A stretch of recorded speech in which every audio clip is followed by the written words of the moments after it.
Hola, ¿qué tal a todas y a todos? Buenas tardes. Estamos ya listos para empezar esta presentación del libro Litigación Penal Estratégica en Juicios Orales. La moderación estará a mi cargo. Soy Andrés González Bati. Me desempeño como secretario de Estudio y Cuenta adjunto en la Suprema Corte de Justicia de la Nación y además coordino el aula de la Escuela Federal de Formación Judicial también ahí en la Corte. Me da muchísimo gusto primero presentar a los autores del libro que nos acompañarán en esta sesión, en esta presentación. Se trata del profesor Rafael Blanco Suárez, que él es profesor de Derecho Procesal Penal y Litigación Oral de la Universidad Alberto Hurtado, abogado por la Pontificia Universidad Católica de Chile, máster LLM en Litigación Oral y Métodos Alternativos de Resolución de Conflictos por la Universidad Interamericana de Puerto Rico. Ha sido profesor visitante en las escuelas de Derecho de Loyola University, Chicago University y Florida.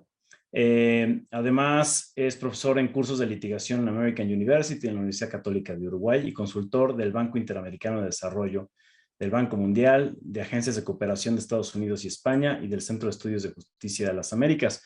Nos comentaba además que había sido profesor de juicios orales aquí también en México, en muchas entidades federativas, cuando empezó a surgir el sistema penal acusatorio, ¿no? que actualmente nos rige. Bienvenido, profesor Blanco.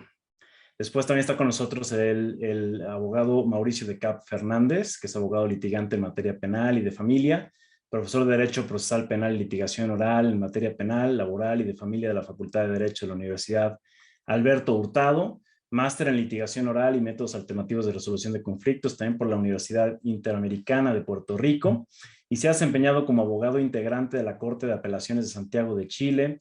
Es autor de la prueba de los hechos en el proceso penal, coautor de Litigación Penal Estratégica en el nuevo proceso penal, que es el que estamos presentando, perdón, es otro libro, y el modelo adversarial en Chile. Bienvenido, profesor de CAP, y encantado de tenerlo con nosotros.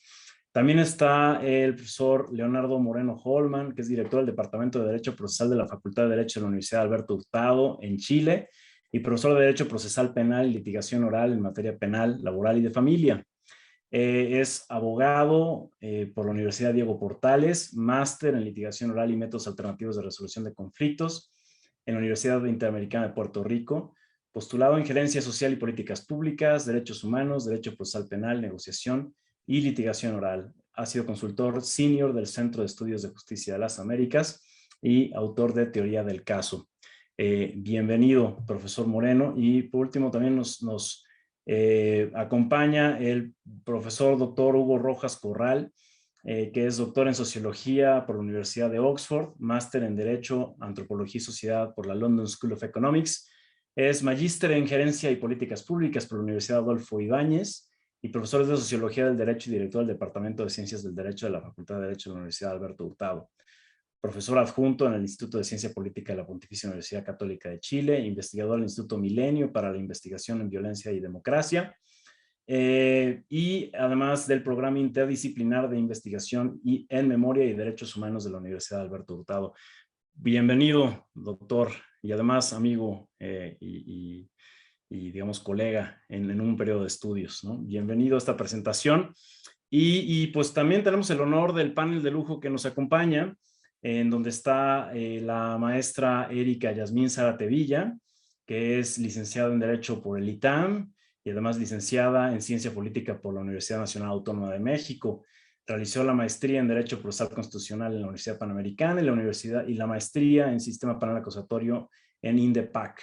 Estudió el doctorado en Derecho Procesal Penal y Civil en la Universidad Complutense de Madrid y el doctorado en Derecho Penal y Derecho Constitucional en INDEPAC. Ha sido subdirector en amparos contra leyes en la hoy Secretaría de la Función Pública, asesora del director jurídico en el entonces Instituto Nacional Electoral. Trabajó como oficial judicial en la Suprema Corte de Justicia de la Nación, secretario en Tribunal Colegiado de Circuito Mixto y Tribunal Colegiado de Circuito Penal.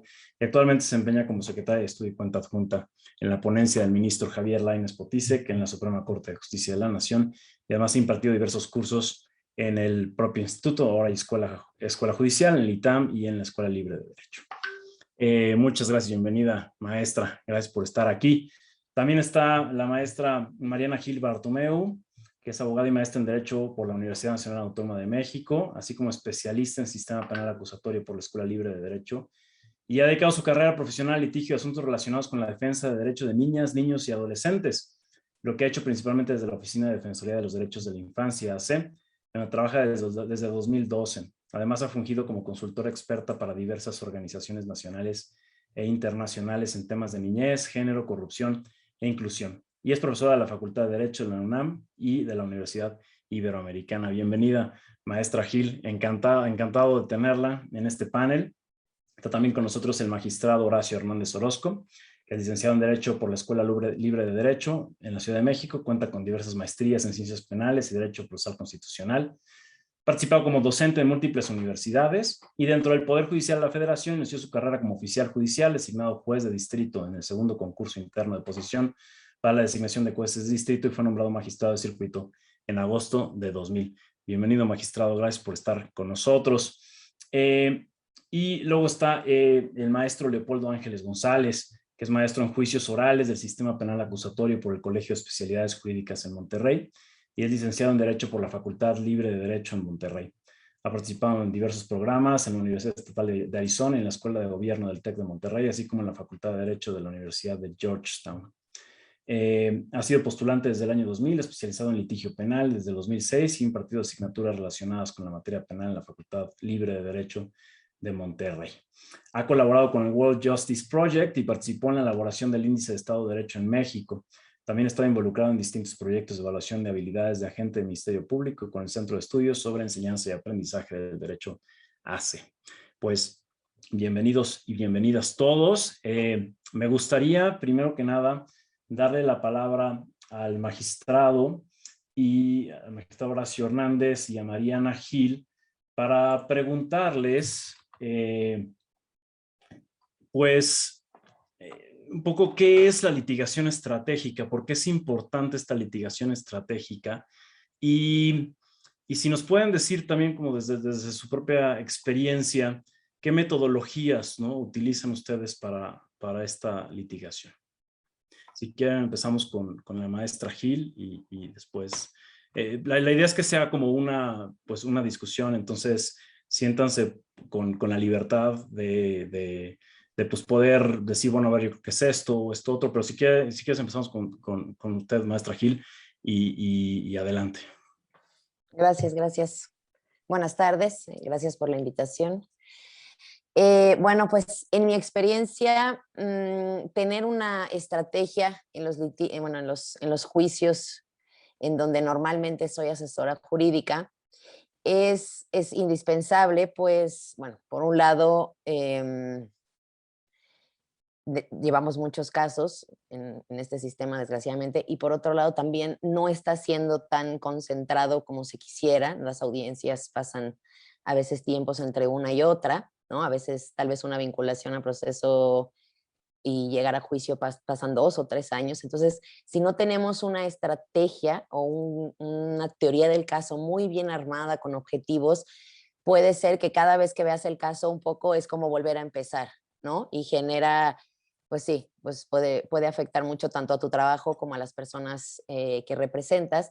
Entonces, creo que es indispensable, digamos, tener esta teoría del caso armada pues desde objetivos muy claros, tu historia, qué es lo que quiero probar, cómo, dónde y en qué momento las pruebas van a hablar, ¿no? Cómo la voy a presentar. Y todo esto nos va a servir no nada más en juicio, sino también creo que también justo estas metodologías y estas estrategias ayudan mucho también a otras fases, como por ejemplo la etapa intermedia, ¿no? Si yo no tengo clara mi pertinencia, qué pruebas son indispensables o qué pruebas pues si no pasan, a lo mejor no me afectan tanto. En la etapa, digamos, en la etapa intermedia facilita mucho a qué argumentos o dónde meto más fuerza o qué pruebas puedo, digamos, dejar pasar o que no me van a afectar tanto si no ingresaran a juicio. Creo que justamente esas estrategias nos ayudan a siempre pensar en el peor escenario, ¿no? En general, cuando digo nosotras porque en general voy con otras abogadas a las audiencias, hacemos muchos escenarios, ¿no? Y siempre pensamos en escenarios los más, digamos, duros, ¿no? Lo más difícil que nos podemos enfrentar. Por ejemplo, cómo rehabilitar a un testigo, aplico o no aplico técnica de refresco de memoria, hago o no hago esta objeción, ¿realmente vale la pena contrainterrogar a esta persona o solo me voy a ver pues que estoy obstaculizando el ejercicio de la defensa, ¿no? O que no vengo preparada y estoy improvisando. Entonces creo que tener estas estrategias, tener los objetivos claros, tener clarísimas las pertinencias y no aprendernos de memoria, por ejemplo, las preguntas, no aprendernos de memoria el orden, sino tener mucho más claro por objetivos para poder ser justamente, ¿no? Una parte que dice mucho el libro, sí, la teoría del caso es única, pero también debe ser flexible, ¿no? Entonces creo que con eso iniciaría esta participación. Muchas gracias, maestra. Magistrado, ¿usted quiere agregar algo pues Sí, desde su punto gracias. de vista, en qué Ujú, consiste la legislación penal estratégica, ¿no? ¿Cuál es la importancia de armar el caso? ¿Qué estrategia ujú. seguir? Y luego Claro. otra cosa Ujú, que si quisiera agregar también y también dársela a la maestra ahora en un momentito es estas circunstancias metajurídicas, ¿no? De las que habla el libro y que usted conoce también, en donde pues tiene que ver con la claridad en la exposición, la persuasión, el manejo de los hechos, la gestión de la información. ¿Qué consejos daría a los litigantes, ¿no? En este sentido. claro. Es importante la estrategia de litigio, más en la actualidad, y lo señalo, todavía en México, de alguna otra forma, varios de los que somos operadores del derecho, ya sea en la función jurisdiccional o bien usuarios directamente de este sistema, estamos de alguna otra forma conscientes de lo que era el anterior sistema, el llamado sistema mixto, en donde el cual había muchas actuaciones que se realizaban por oficio por parte de la autoridad judicial. Era el impulsor del proceso. Actualmente es un rector, vamos a verlo así, es el que está dirigiendo el proceso, pero las partes son las que van a determinar las actuaciones y el ritmo del proceso, por decirlo de alguna otra forma, más allá de los términos procesales que establece la misma legislación. El juez en la actualidad es un árbitro completamente, está dirigiendo el proceso, hay una mayor neutralidad, vamos a decirlo así, y no es que anteriormente no lo hubiera, sino que antes había una participación muy activa del juez, al grado tal que nosotros sabíamos de que el juez podría llegarse de pruebas para la mejor resolución de los asuntos. Y la mejor resolución de los asuntos no implicaba que fuera a ser una sentencia absolutoria ni necesariamente condenatoria, sino era a un criterio del juzgador esas pruebas que se podía llegar. Ahora, la estrategia de litigio, de una u otra forma, el litigante tiene esa obligación de hacer esos planteamientos. Desde una teoría del caso, armarla, estructurarla, y esa teoría del caso necesariamente va a presentar diversas formas de atender y de atacar el asunto, en la cual el juzgador va a estar muy al pendiente. En la forma en que está estructurado en nuestro país, este sistema procesal, sabemos que hay distintos jueces en distintas etapas en los cuales no va conociendo el asunto. Para un juzgador, la primera etapa, esa audiencia inicial, es importante escuchar al fiscal, escuchar a la defensa y determina si hay una vinculación a proceso, una medida cautelar y señalaría la duración de una fase de investigación complementaria. Después de una etapa intermedia, que factiblemente puede ser el mismo juez, puede ser otro, pero en este tópico nosotros sabemos que la estrategia de litigación puede variar, porque la etapa intermedia va a dar un cambio. Pero cuando llegue al juez de enjuiciamiento, él completamente es ajeno a toda la situación, él no sabe los pormenores que pasaron previamente. Entonces, esta noción, si le dicen, la teoría del caso es esta, y él está escuchando las pruebas, va a estar muy pendiente de que esas pruebas vayan en función de la teoría del caso. Más allá de esa noción de que la estrategia la plantearon los abogados o el fiscal, él va a estar muy al pendiente que las pruebas vayan en relación a esa teoría del caso. ¿Qué es lo que de entrada yo recomendaría? Todo litigante tiene que plantear una estrategia, cada caso se tiene que abordar en forma distinta. Nosotros como juzgadores sabemos que cada caso es peculiar y es distinto, no lo podemos abordar de igual forma, si habrá parámetros genéricos, pero hay peculiaridades que hacen distinto un caso al otro. Bajo esta tesitura, si el litigante prepara bien su estrategia, hace un buen planteamiento de su teoría del caso, muy factible tenga un éxito en la misma. Es una cuestión que uno como juez, como juzgador, lo logra advertir. Aunque yo soy magistrado en tribunal colegiado, actualmente que estamos viendo en revisiones o en amparos directos todo lo que fue un proceso, todo lo que sucedió en ocasiones, advertimos estas nociones de que a veces el litigante no señaló alguna situación que después le puede causar un pesar a su cliente o a la misma fiscalía. Pero son aspectos que tienen que estar muy pendientes. La litigación en la actualidad y como estrategia es necesaria. Muy factiblemente a futuro también nosotros como juzgadores tengamos que aprender estas nociones de litigación y no porque nos quedemos a litigar, sino para comprender el juego de los litigantes y dar una solución más acertada, una resolución que sea no únicamente pegada a derecho, sino que esté apegada a la justicia. Entonces la litigación o la estrategia de litigación, aunque se ve que es un rol de los litigantes, no es ajena al juzgador, completamente no lo es. Gracias. Gracias a usted, magistrado. Pues también le preguntaría a la maestra Gil esto de estas circunstancias metajurídicas, ¿no? De la teoría del caso, de cómo armar ese caso, esa claridad en la exposición, esa persuasión, ese manejo de los hechos. A veces, digamos que los abogados tendemos a fijarnos en nuestra discusión jurídica, ¿no? Y todas estas circunstancias que son como mucho más técnicas, por así decirlo, o metajurídicas, pensaba yo, son importantísimas.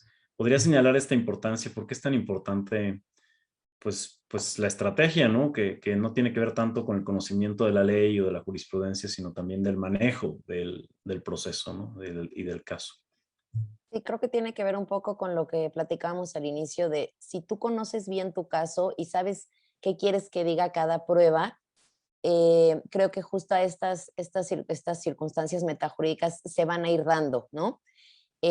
Tratar de ser lo más breve posible y saber bien el objetivo de cada testigo. Muchas veces nosotros como abogados y abogadas, además de que hablamos mucho y queremos echar mucho show, ¿no? Y presumir que sabemos mucho. Lo importante en los juicios es que digamos, testigos, peritos, las pruebas materiales sean las que hablen, no nosotros, ¿no? Entonces, creo que preparar y saber exactamente qué es lo que quiere aportar cada uno de los testigos, porque también ayuda mucho a no desgastar tanto al testigo, no desgastar tanto a los jueces y juezas que, pues de por sí se están, ¿no? Escuchar tanto tiempo, entonces tener muy claro eso. Y sobre los operadores jurídicos, ¿no? Que preguntabas también qué estrategias. En mi experiencia, hay veces que los jueces también quieren reducir mucho la información a lo que le es útil y a lo que va a probar, ¿no? A lo que necesitan para la clasificación jurídica. Y creo que hay algunos tipos de delitos que esto es más complicado, ¿no? Entonces, que como decía ahorita el magistrado, no todos los casos son iguales. Y yo sí, y esa sería un llamado a los operadores de abrir un poco más esta manera de ver los juicios y no volvernos tan legalistas. De repente creo que es algo que llegará en esta plática, pero estamos siendo como oral, pero que vaya casi al 3 párrafos para que sea medio escrito y medio rápido y lleguemos a la conclusión que queremos. Entonces, abrir más la posibilidad, ¿no? Por ejemplo, los medios, ahora que estamos en Zoom, en audiencias, o sea, tener acceso a los expedientes, a los medios tecnológicos. Eso hace también mucho más dinámico podernos parar de las sillas cuando estamos en juicio. O sea, creo que todavía falta mucho, y que son muy importantes justo para poder no centrarnos solo en lo jurídico, sino también en los hechos, en la información que queremos presentarle al tribunal de enjuiciamiento. Muchísimas gracias. Magistrado, tengo la tentación de preguntarle, usted que le ha tocado toda esta migración desde el punto de vista de un magistrado del Poder Judicial Federal, rápidamente, ¿cómo adaptarse a todas estas cuestiones que dice Mariana pues hasta la sede material de la audiencia, ¿no? ¿Cuál fue su experiencia en estas primeras como interacciones, ¿no? Mira, es una pregunta muy interesante. Pues ya tengo algunos años en el Poder Judicial, un poco más de 30 años, y me tocó no únicamente el cambio procesal actual que estamos viviendo, me ha tocado algunos otros temas procesales de hace años y las cuestiones sustantivas. Yo cuando fui estudiante comencé con lo que era para una orden de aprehensión, un acto para prisión, todavía el cuerpo del delito, pero no la noción que después tuvimos a partir del 90 y tantos de cuerpo del delito. Cuando vienen los elementos del tipo penal, pues un cambio sustantivo y de una u otra forma también procesal. Luego viene de nueva cuenta cuerpo del delito, pero bajo una noción de elementos objetivos.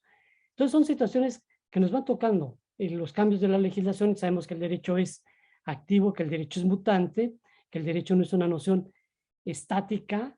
¿Por qué? Porque la sociedad es dinámica. Y si la sociedad es dinámica en sus relaciones, lo debe ser el derecho como herramienta propiamente para la sociedad. Bajo esta tesitura, los cambios que yo he advertido, las nociones, aunque era muy tedioso decir, hay que cambiar de chip, efectivamente hay que cambiar de chip, ven las nociones bajo otra distinta. Y tú bien lo dices ahorita, desde la mutación de dónde estamos en una sala celebrando las audiencias. Y esta noción de que teníamos los locutorios y que el juez despachaba desde su privado y que había criterio de la corte donde señalaba eso, que el juez despachaba desde su privado, es una noción que ya es de antaño. Muy factiblemente para estas nuevas generaciones de abogados les va a sonar como cuento prehistórico, pero así era. A mí como secretario me tocó en ese momento pues estar tomando las diligencias en locutorios. Como juez, pues de que el secretario hiciera una pausa, para irme a consultar algo y decirme, oiga señor, pidieron esto, hicieron aquello, y pues rápido darle la respuesta al secretario y en ocasiones irme a la diligencia para ver qué es lo que sería. Cuestiones que ahorita ya no se viven, ya no se dan. Sí es muy importante porque ahorita un juez tiene que tener una facultad de abstracción tremenda. Y me refiero a la abstracción de estar escuchando y mentalmente ir ordenando las ideas. ¿Qué dijo este testigo? ¿Qué es lo que señaló? ¿Qué le preguntó? Y cuando vienen las repreguntas, es una cuestión, a ver, esa pregunta está relacionada más allá que también vengan las objeciones donde el litigante, pues de una u otra forma esté en ese juego. Pero el juzgador no puede estar ajeno a ello. Tiene que tener una noción de abstracción tremenda. Y es algo que a lo mejor en su momento yo como estudiante no lo aprendí, lo he venido aprendiendo como juzgador bajo esta nueva tesitura de comprender y entender en cuestión del mismo ritmo de la audiencia lo que está planteando, lo que está diciendo, porque las decisiones son en ese momento. Entonces, de que hay un cambio y de que hemos aprendido todos, hemos aprendido. Y algo que debemos estar conscientes es que seguimos aprendiendo día a día. Pero sí, si hay un cambio notable, te lo puedo señalar que sí. Muchas gracias, magistrado. Pues ahora en el segundo segmento me gustaría preguntarles al maestro Ángeles y a la profesora Zárate. En primer lugar, ¿cuáles son esas metodologías que sugieren utilizar en la litigación penal estratégica en los juicios orales? Y ya sea para el fiscal o para la defensa, o consideran que realmente es lo mismo y ya nada más la situación procesal la que va cambiando, o sí tendría que haber como una distinción. Si quieren, empezamos con la profesora Zárate. Me parece que debemos estar conscientes un poco de lo que acaba de decir el magistrado y la profesora Mariana, en el sentido de que las metodologías son para todas las partes del juicio y hasta para el mismo juez, porque si el juez conoce estas situaciones de cómo es una metodología, sabrá si van haciendo las partes bien las cosas o no. Y podrá ir construyendo, como dice el magistrado, su propia sentencia, quizás en su mente, a partir de lo que va haciendo. Entonces, sí, recordemos que este modelo que a partir del 2008 está en la Constitución mexicana, muy parecido a todas las reformas de América, especialmente pues la chilena. ¿Qué sucede? Que cambiamos de un modelo totalmente de pasividad de todas las partes y solo de actividad del Ministerio Público. Y esto, ¿en qué nos entra? Eso me hace recordar lo que dice mi maestro don Andrés de Oliva, cuando hablaba de la reforma procesal civil en España. Él dice, ¿por qué tenemos que centrar las reformas siempre en los jueces si lo que más hay es litigantes y lo que menos hay es jueces? Y yo le sumaría eso. Además, los jueces deben estar concentrados en resolver mejor. Y entonces sí, se abre una nueva visión que también el litigante tiene que hacer algo, porque en el 20 constitucional nos dice que no podrá ser sentenciado si no es más allá de una duda razonable. Ese concepto, más allá de duda razonable, lo ha dotado de contenido la primera sala de la Corte mexicana, diciendo que tengo que tener unas versiones alternas que se pueden desprender de las mismas pruebas. ¿Y cómo va existir versiones alternas si la defensa es pasiva. Entonces, por lo menos en sentido genérico, pensaría que la primera teoría del caso de la defensa siempre sería generar la duda razonable, a partir de saber de lo que le va descubriendo el fiscal. Y el fiscal también tiene que tener una teoría que lo va a ir guiando en saber qué pruebas es las que tiene que investigar y qué es lo que tiene que ofrecer como pruebas en esta audiencia de juicio oral.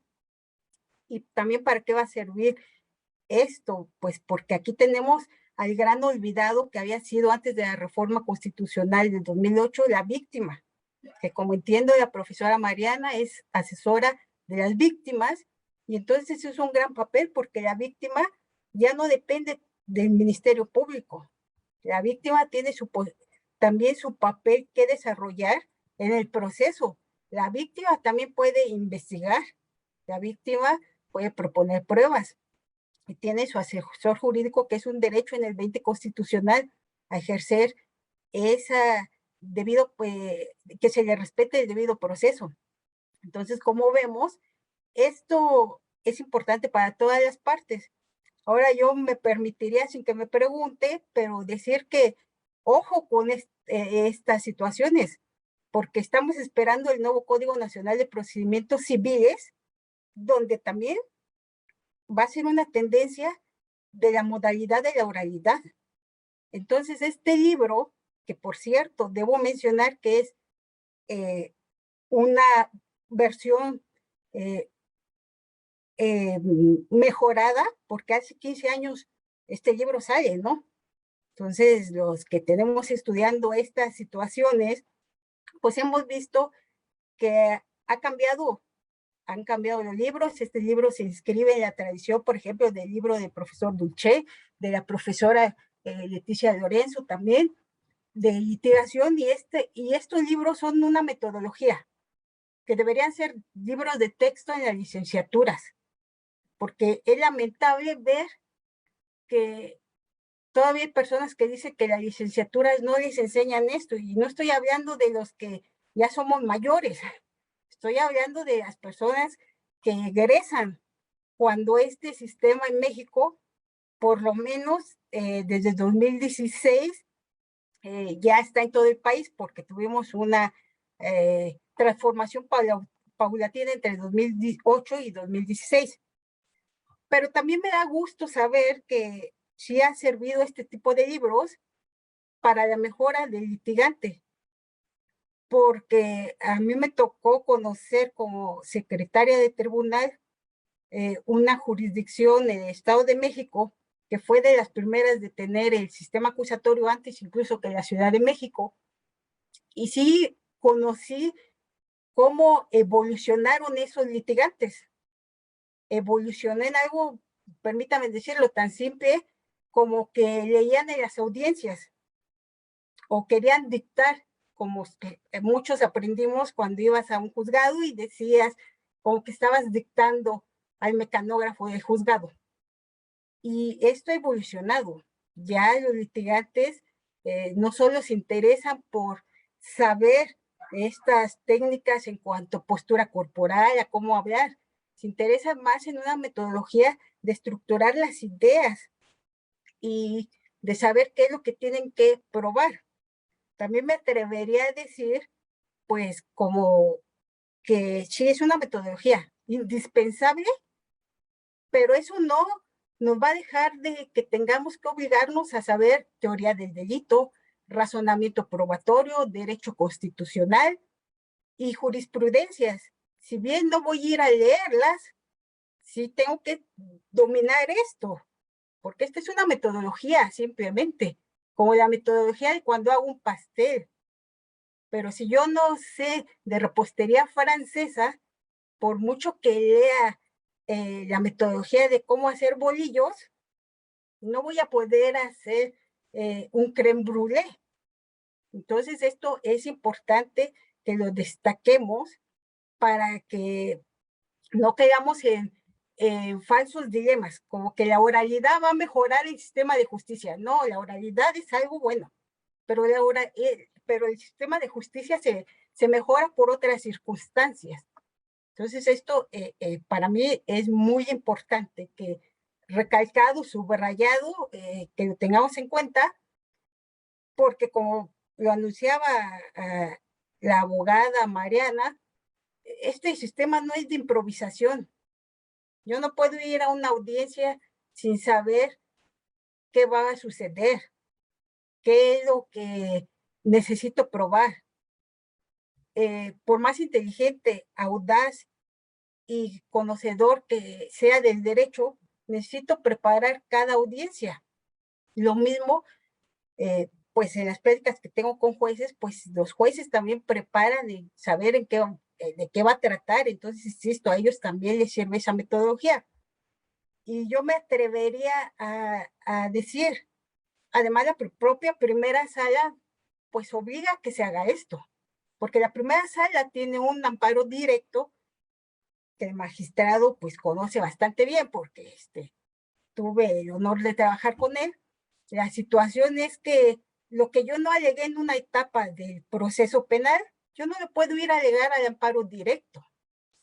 Entonces, si yo no sé metodología y lo que tengo que ir alegando en cada etapa, en el amparo directo probablemente ya no pueda alegar esa situación. Entonces, es muy interesante. La metodología importa mucho y yo diría que este libro en eso tiene un gran valor, que es un libro que les sugeriría a todos tener en su biblioteca, porque también les va a servir cuando venga el sistema procesal oral civil. Les aseguro esto es lo talentoso y que debemos tener. Y dos, pues, ¿qué les diría? Que cambia la dinámica, pues, del fiscal también. ¿Por qué? Porque, ¿qué sucede? Pues no le pueden decir al fiscal, compañero de el fiscal que se enfermó, entra a la audiencia, porque ¿qué va a ir a alegar el fiscal que no conoce el caso?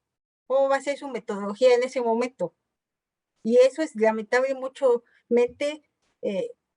Me parece que es ese comentario que hacía la profesora Mariana también, en que realmente esto de la concentración de las audiencias se da poco, porque muchas veces en el colegiado nos tocaba revisar asuntos y llegábamos, se asustaba uno como secretario porque 50 discos, ¿no? Pero de esos 50 discos eran 10 minutos solo de diferir la audiencia. ¿Por qué? Pues porque la situación es que somos un país enorme, una población de un nivel de litigiosidad abrumador. Entonces es muy difícil tener tantos fiscales, incluso asesores jurídicos oficiales, pues es muy poco comparado, me atreveré a decir, con el número de defensores públicos, ¿verdad? Entonces, estas son las grandes realidades de que cuando hagamos reformas, yo no estoy en contra de esto. Claro que el modelo mejora mucho a lo que teníamos, pero tenemos grandes retos aún a los años que ya llevamos de implementación, que a mí me gustaría reiterar, tendríamos que tener en cuenta, valorar para ahora que hagamos la cuestión del proceso civil. Muchísimas gracias, profesora. Maestro Ángeles, en este sentido, mi pregunta va un poco lo que decía la profesora Erika de los litigantes, ¿no? Que el sistema de justicia, pues, participa obviamente, los juzgadores, pero también los fiscales y los litigantes, y como que es un todo, ¿no? Si alguna de las piezas falla, pues digamos que todo el sistema se resiente, por así decirlo. Entonces, pues yo creo que hay algunas que pueden tener más responsabilidad en determinado momento, pero pues creo que todos participamos. Entonces, en este sentido, ¿cómo capacitar a las personas litigantes con las metodologías que se proponen en este libro, otras que usted conoce, un poco para fortalecer ese derecho a una defensa adecuada y el funcionamiento del sistema de justicia, o de los sistemas de justicia, ¿no? En particular? Sí, bien, muchas gracias, Andrés. Buena tarde para todos y muchas gracias por la invitación. Definitivamente, digo, tocaré muy brevemente algunos de los puntos que han platicado mis antecesores. Desde el punto de vista de la defensa penal, mi participación prácticamente en este sistema ha sido más desde el punto de vista profesional en la defensa penal, y creo que desde el punto de vista de quienes intervienen y quienes operan en el sistema, pues todas las partes somos importantes. Tenemos un juez que no está capacitado y no le entiende, pues dictará malas determinaciones. Tenemos un asesor jurídico, una fiscalía que no tienen el caso preparado y obviamente habrá una repercusión en la víctima, directa o indirecta, y en la sociedad. Y tenemos un defensor que no sabe ni lo que está haciendo. Probablemente acabemos con una persona que sea inocente en prisión. Entonces, es un engranaje complicado porque todos debemos hacer lo que nos toca desde el punto de vista de la capacitación, preparación, el conocimiento del derecho penal, las técnicas y todo este tema de litigación del que habla el libro, la preparación del caso, pruebas y demás, ¿no? Hablando en cuanto a metodología, creo que es bien importante el que los que estamos en esto, pero además los que tenemos como que la gran responsabilidad de enseñar o compartir el conocimiento con estudiantes, les debemos de explicar muy bien este tema de la metodología. ¿Y qué es la metodología? Simplemente hacer las cosas siempre de la misma manera, tener un método, por así decir, saber cómo pasamos del punto A al punto B, del punto B al punto C, etcétera. Porque como bien ahorita lo decía la profesora Mariana, puede haber momentos en el que nos tengamos que adaptar a algo que no teníamos planeado, pero sí teníamos vislumbrado, porque en el método que utilizamos vimos esa variable y nos preparamos para esa situación. Ese es el método. Entonces, si yo siempre hago lo mismo y me preparo de la misma forma, voy a aprender a distinguir todas las variables humanas, no humanas, jurídicas, no jurídicas, que puede presentar mi caso.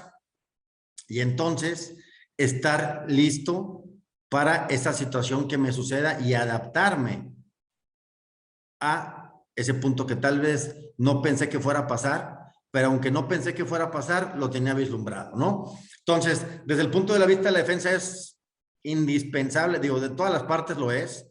Desde el punto de vista de la defensa, lo que hacemos es, pues, tomar en consideración todas las variables posibles, hasta las más ridículas, que un testigo, no sé, no llegó el Uber por él, no llegó el camión, no llegó su vuelo. Todas las opciones que uno se imagina, a veces llegamos hasta el absurdo, ¿no? De contemplar hasta los absurdos en las posibilidades, pero a veces increíblemente pasa, ¿no? Que la garganta que no puede hablar y que consigue un médico y llévalo, trasládalo para que venga. Oye, juez o tribunal, dame oportunidad, y está consultando, pero ya viene. Es increíble. Dicen que las novelas son interesantes. La verdad es que la vida cotidiana de los litigantes y de las autoridades excede por mucho cualquier escenario de cualquier novela. Y si tenemos una metodología bien planeada, esas tragedias jurídicas y no jurídicas las podemos minimizar. Ese es el éxito de un buen método, y creo que eso se reduce el libro que estamos comentando el día de hoy cuando habla de litigación penal estratégica. Estrategia, el método nos permite tener estrategias, nos permite definir qué hacer, qué no hacer, qué objetar, qué no decir, qué sí decir, qué hacer énfasis. Y ahorita el magistrado Horacio tocó un tema bien importante y decía, los jueces tenemos la obligación de comprender el juego de los litigantes.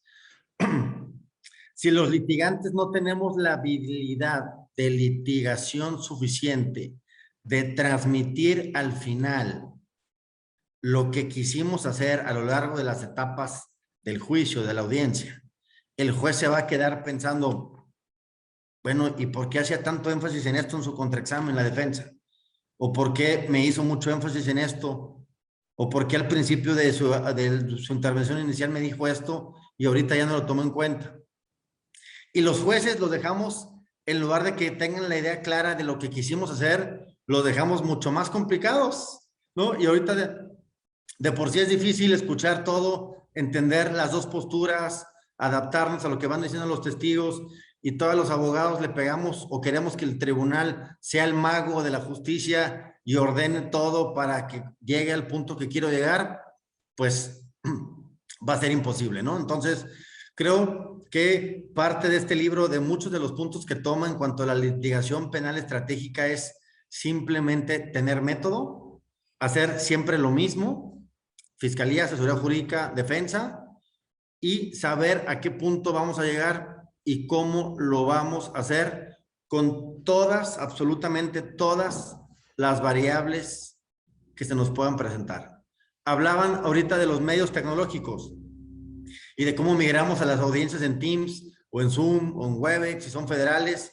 Y entonces parte del método es, aunque parece de chiste, el tener, no sé, por ejemplo, si vas a utilizar imágenes para incorporación o videos para incorporación, pues los tienes en 2, 3 dispositivos, todos los probaste, todos funcionan, los llevas a la sala de audiencias y con el auxiliar, a ver, ponlos, si se ve, no se ve, se escucha, no se escucha, porque ahí a la media hora puede ser que, ¿sabes qué?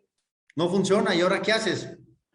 Y si no tienes ni un respaldo, ni en tu laptop siquiera, pues adiós en medio de incorporación, ¿no?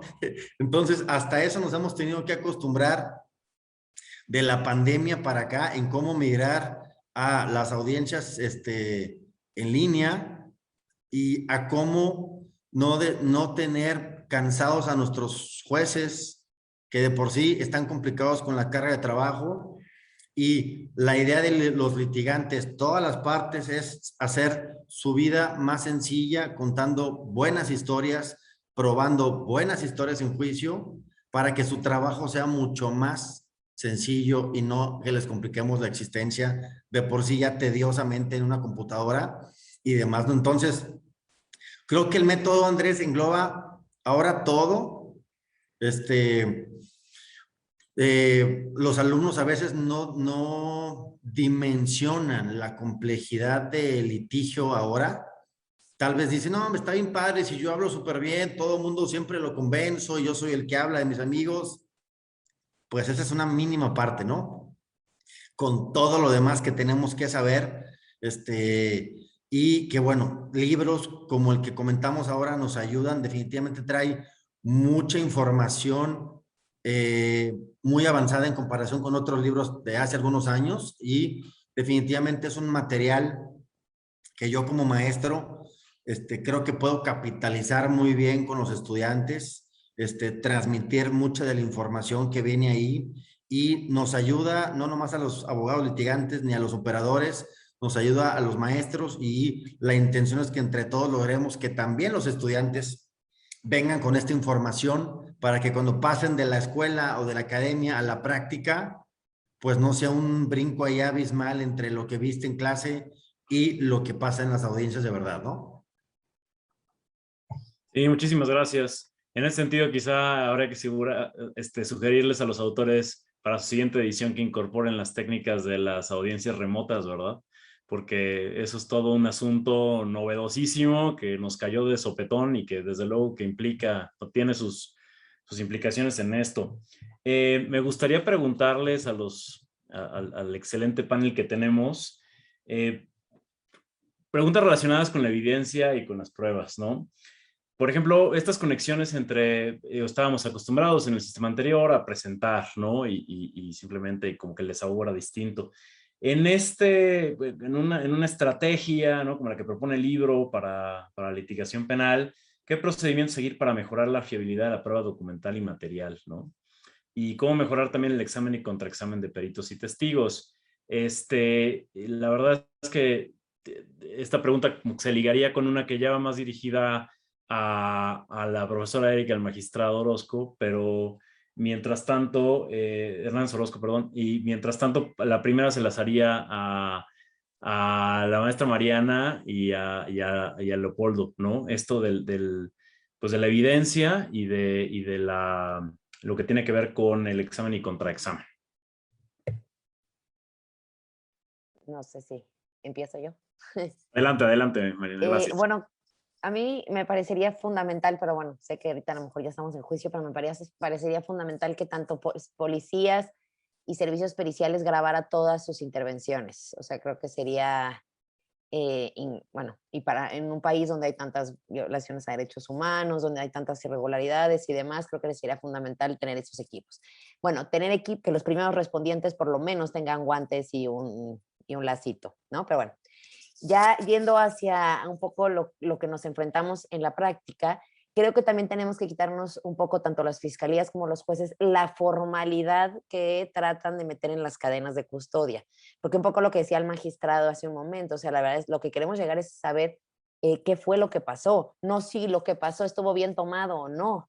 Entonces, por ejemplo, nosotros llegamos a veces con muchos, tratamos de que las víctimas mismas sean las que incorporan dibujos, fotos, videos, ¿no? Y entonces siempre te topas con no lo tomó el policía, no, la cadena de custodia la hace el policía, ¿no? Y es como, así el cerebro así como, ¿por qué? Si la cadena de custodia es un procedimiento que yo voy a demostrarle al juez en juicio que, bueno, lo que trataría de demostrar es justo la mismicidad y la taxabilidad, pero eso yo se lo voy a demostrar al juez en juicio. Usted no me puede desde un inicio decir que eso no se tomó, como dice un librito o como dice un protocolo, ¿no? Entonces creo que quitarnos esas formalidades, es lo que le decía en la intervención pasada, como estamos todavía nuestra investigación, aunque ya estamos en el nuevo sistema y es un sistema mucho más flexible, mucho más libre probatoriamente, nos seguimos enfrentando con obstáculos llenos de formalidades. Entonces creo que nosotros como litigantes también animarnos a hacer mucha más investigación privada,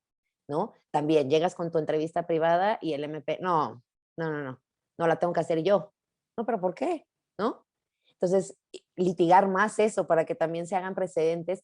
Y ahora sí que, pues si lo hacemos todos, también se hacen ahora sí que costumbres, ¿no? Y empezamos a mover eso, ¿no? En federal es un poco más fácil, pero en la Ciudad de México sigue habiendo muchos obstáculos para hacer investigaciones privadas.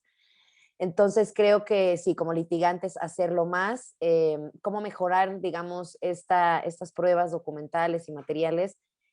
Creo que también tiene que ver otra vez con la teoría del caso y los objetivos que nos enfrentamos. Muchas veces estamos en juicio y meten, por ejemplo, un expediente médico de 300 hojas.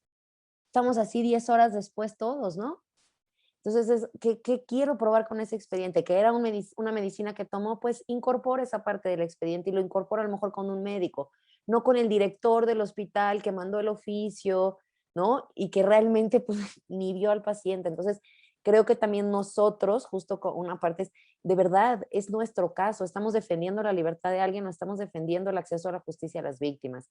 Entonces, si no nos tomamos en serio los casos, si no nos preparamos, si no entendemos lo que pasó, vamos a ir a juicio a probar cosas así, 300 páginas de un expediente que el juez pues va a estar aburridísimo, ¿no? Y todas las partes. Entonces creo que es una manera, o sea, tiene que ver otra vez con las estrategias que veíamos al principio, tener claro el objetivo, ¿no? Prepararnos como litigantes. Por ejemplo, ir al lugar de los hechos, ¿no? Hay muchas veces que estamos defendiendo y bueno, yo me he parado ahí, no sé ni dónde fue, ¿no? O sea, todas esas cosas también se ven, ¿no? Ahora, cuando preguntabas, Andrés, como otras técnicas metajurídicas, es eso, que se vea que yo creo en lo que estoy diciendo.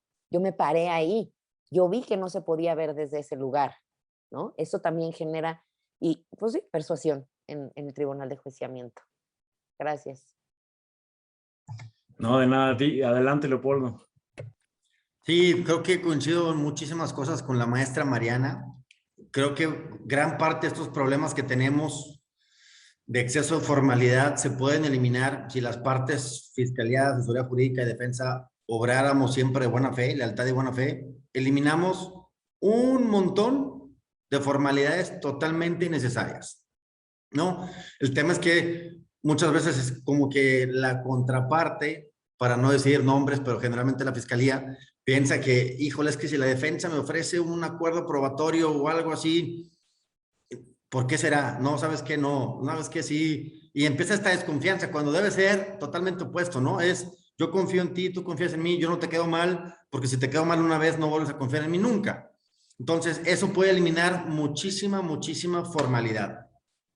También coincido con la investigación privada.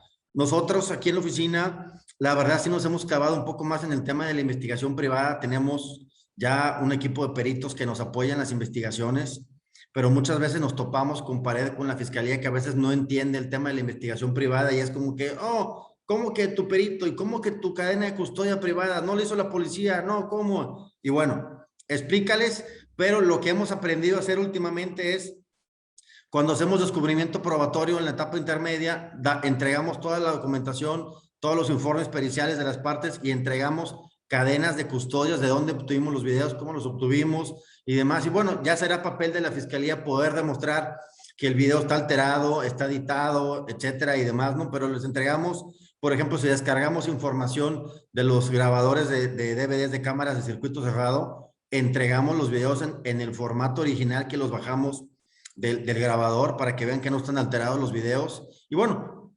intentamos colaborar siempre en el tema de la buena fe, y lo que hemos también aprendido a hacer es, aunque tengamos teorías del caso contradictorias, Fiscalía Asesoría Jurídica con la defensa, hemos aprendido a no perdemos nada en colaborar y en comunicar entre las partes. Es decir, en lugar de incorporar un expediente médico, como decía Mariana, de 350,000 hojas, pues dime qué es lo importante para ti y yo ya sé en qué página está, qué punto, y mi único trabajo va a ser en la incorporación, ver que lo que tú me dijiste que incorporas es esto, no está alterado, no está editado, es el mismo documento, y vámonos a lo que sigue, porque si no, nos pasaba acá en Nuevo León, cuando había muchas audiencias contra funcionarios públicos de temas patrimoniales, hijo, no manches, factura tras factura, con número de factura, fecha de expedición, cantidad, concepto, hasta cadena del SAT, nomás eso faltaba, ¿no? Entonces, estábamos en serio, en las imputaciones, teníamos 9, 10, 11 horas solamente de formulación de imputación, sin ni siquiera entrar al debate de la vinculación a proceso. Entonces, no hace falta todo ese tema de la formalidad, ¿no? Debemos ser, precisamente que tiene que ver con la litigación estratégica, debemos ser mucho más concisos, debemos ser mucho más claros en la información, ¿no? Alejarnos de ese lenguaje acá quijotesco, inentendible, y cambiar por algo súper entendible, manzanitas con peras, y se acabó. Y créanmelo, y los jueces aquí presentes, yo creo que van a ser los más felices de que les expliquemos todo de la manera más sencilla posible para que ellos puedan tomar su determinación de la manera más sencilla posible, ¿no? Sí, sí, por supuesto, muchas gracias. Pues hablando de los jueces, ahora mi última pregunta antes de ya dar paso al segundo segmento de esta presentación, iría para el magistrado y para la profesora Zárate, en el sentido de que si tiene el juzgador también una estrategia para gestionar e ir conociendo todos los aspectos prácticos, procesales y consideraciones de derecho en el proceso, ¿no? Es decir, por ejemplo, para alejarse de preconcepciones, ¿no? Alguna muletilla mental para decir, híjole, a ver, yo creo que aquí esto puede ser un prejuicio, esto puede ser no puede estar basado en evidencia, o tengo que valorarla de mejor manera, o cómo cuestionarla con más rigor, etcétera, ¿no? Entonces, quiere primero magistrado y ya después se lo damos la palabra a la maestra Zárate. Sí, gracias. Pues es importante esa cuestión, y lo decíamos, si el litigante en su estrategia me dice, esa es mi teoría del caso, entendemos la del fiscal, que el fiscal va a señalar que la conducta por la cual está acusando se encuentra ubicada en una norma jurídica y se concretan todos los elementos del tipo penal. La teoría del fiscal la logramos a veces entender y comprender porque de alguna otra forma es una teoría que usualmente se ha venido señalando, pero ahora la tiene que desarrollar, la tiene que exponer.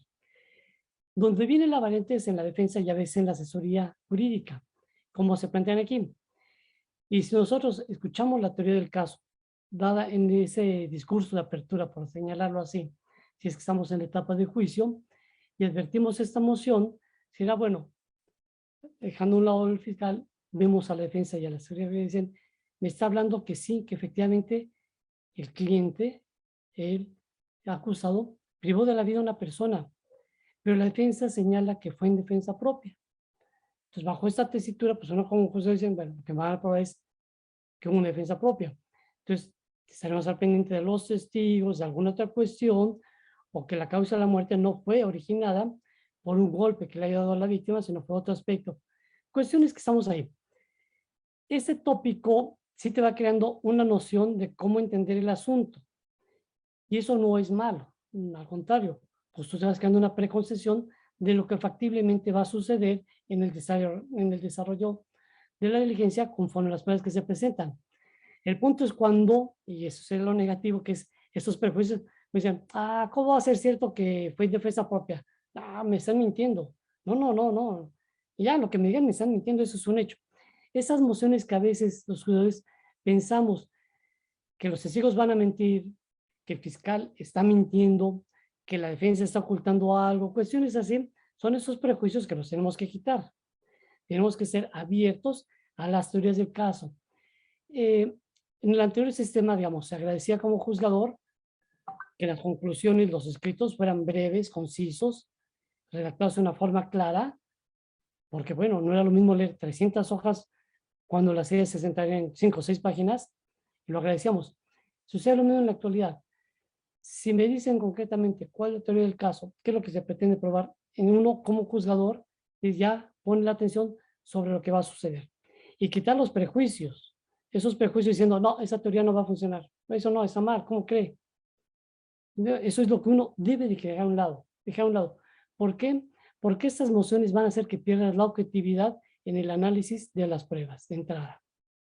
Entonces, esta situación, yo creo que los prejuicios mayores que tenemos los juzgadores a veces en este tipo de audiencias, de diligencias, es esta moción, que consideramos que el fiscal siempre miente, que los policías siempre mienten, que el abogado va a ocultar algo, que el abogado ya le dijo a los testigos, no ustedes digan eso, aunque no sea cierto. Cuestiones que estamos en esas ideas preconcebidas y que son prejuicios. Eso sí lo tenemos que dejar a un lado. Lo que decían ahorita en los videos, de igual forma, pues en mi papel no es decir si está alterado o no está alterado. El papel le corresponde al contralitigante, señora Kim. Entonces, en ese aspecto tengo que poner atención, aunque yo digo, ah, caray, se ve raro el video. Sí, pero vamos a esperar que me digan qué es lo que hay que sucede.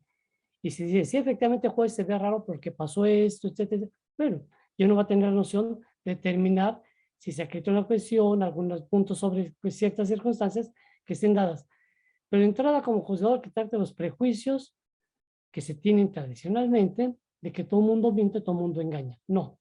Debemos de concebir que todo el mundo va a presentarse a decir la verdad y bajo esa tesitura, todas las partes que litiguen ante un juzgador deben tener esa moción de decir la verdad y que sus clientes, sus testigos, sus peritos, etcétera, etcétera, los documentos que presenten sean verdaderos, no sean falsos, toda esa cuestión. Porque bajo esa tesitura los juzgadores nos van a quitar de prejuicios en los cuales hemos vivido, por desgracia, en ese país, que el que miente mejor es el que gana el asunto. No, aquí el que me demuestra su verdad es el que debe ganar, no el que mienta mejor. Entonces, esa es una muy buena oportunidad para establecer esta moción de que la lealtad es de todas las partes, no únicamente el fiscal, sino de todas las partes, y que el juzgador debe estar consciente de que todas las partes son leales. Aquí es una presunción, vamos a decirlo así, de lealtad, salvo que se pruebe lo contrario. Entonces, bajo esta textura, los prejuicios dejarlos a un lado. Y la incorporación de las partes es muy, muy importante, eso sí, necesariamente muy importante, porque a lo mejor como litigantes en los temas anteriores estamos acostumbrados a presentar un testigo y preguntarle y repreguntarle. Y si el documento aquí está, ya te lo acompañé, el dictamen aquí está, ya lo ratificó el perito. No, ahorita esa incorporación de información tiene una visión distinta, cambia, y el juzgador también está muy al pendiente en cómo se hace esa presentación, cómo se establece esa introducción sobre esos tópicos. Y como bien decía la licenciada Mariana, si el expediente médico o clínico consta de 3,000 o de 300 hojas, dice el juez, si bien ese es el completo, para que no haya cuestión alguna, te señalo que ese es lo que corresponde a la información necesaria para la solución del caso, al menos en mi teoría. Y el fiscal podrá decir, ah, bueno, en la teoría sí esas hojas, pero ¿sabes qué, juez? En ese mismo expediente, en estas otras hojas, advierto esta situación. Entonces el juez va a decir, ah, bueno, ya me centraron a mí, qué es lo que tiene información, qué es lo que tiene información, y la introducción que corresponda. Sí, ese es el otro detalle. Aquí lo importante para un juzgador es la teoría del caso, que se presente lo más nítida, lo más clara, y que es de hecho como inicia el libro de los autores nos siguen diciendo, es una teoría del caso bien estructurada, bien señalada aquí, donde van diciendo, oye, es mi juego y entender el juego de mi contraparte, que esa es parte de la estrategia del litigio. Si yo sé a qué está jugando mi contraparte, voy a poder reunir mis evidencias, descartar las que no me van a funcionar y contraatacar las de él. Entonces, esta es una cuestión de no únicamente presentarle al juez mi teoría del caso, mi estrategia, sino que parte de mi estrategia es comprender lo que la otra parte está haciendo o pretende hacer. Eso es básico ahí, en el litigio, digamos, bajo esa cuestión de estrategia. Y el juzgador entender las dos posturas. y quitarse los prejuicios de que uno me va a mentir. Y si se va a mentir, no. Escucharlos con la mayor objetividad posible y en el deseo de todas las pruebas, fuera de esos prejuicios preconcebidos que por desgracia a veces tenemos los juzgadores. Muchas gracias, magistrado. En algunos minutos, maestra Zárate, profesora Zárate, algo que quiera agregar a esto acerca de la estrategia para el juzgador. Muy breve la estrategia para el juzgador. La estrategia para el juzgador, pues realmente es estar atento a lo que las partes pasa en la audiencia del desarrollo del juicio oral para captar todo lo de las pruebas. La situación que dice el magistrado Horacio, pues es cierto, hay perjuicios, pero pues este tema daría para hacer un seminario único, porque tiene que ver con que este modelo también implica lo que ya dije antes, que tiene que cambiar también el modelo de entendimiento del juez de las pruebas. El juez tiene que entender que las pruebas van a demostrar los enunciados fácticos que vienen a presentar las partes. Entonces, efectivamente, no puede considerar por qué alguien fue a denunciar tantos días después, pues porque no todas las personas reaccionan igual.